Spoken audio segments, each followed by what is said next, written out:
Blackstone presents Freely Determined, What the New Psychology of the Self Teaches Us About How to Live by Kennon Sheldon. This book is read by Alex Boyles.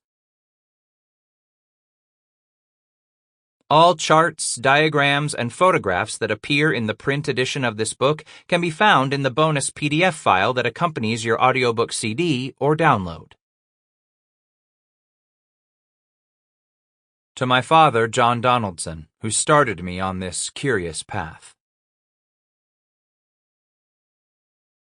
Man's main task in life is to give birth to himself, to become what he potentially is.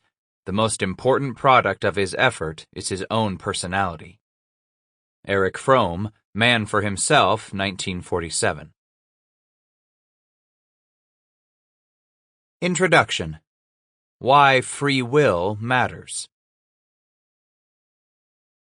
When I was a teenager, my father and I used to argue about the existence of free will. My father, a staunch determinist, was convinced it was a myth.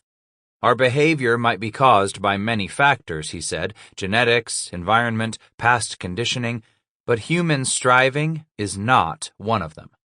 Not only do our choices not matter, they aren't even choices at all.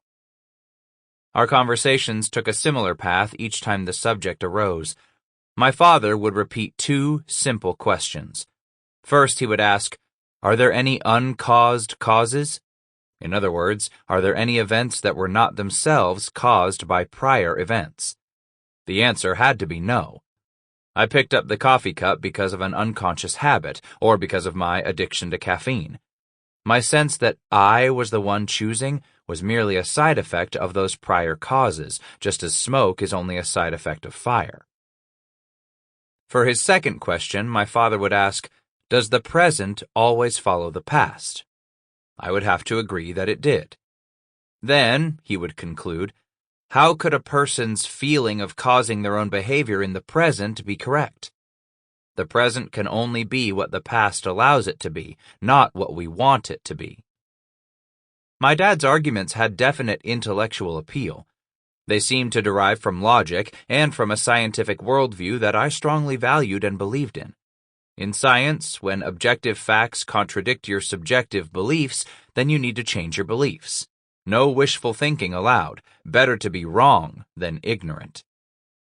Still, my whole life, I have been haunted and hounded by the question of free will.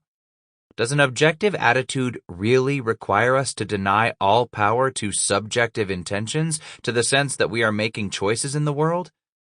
Or can it be scientifically... Sample complete. Ready to continue?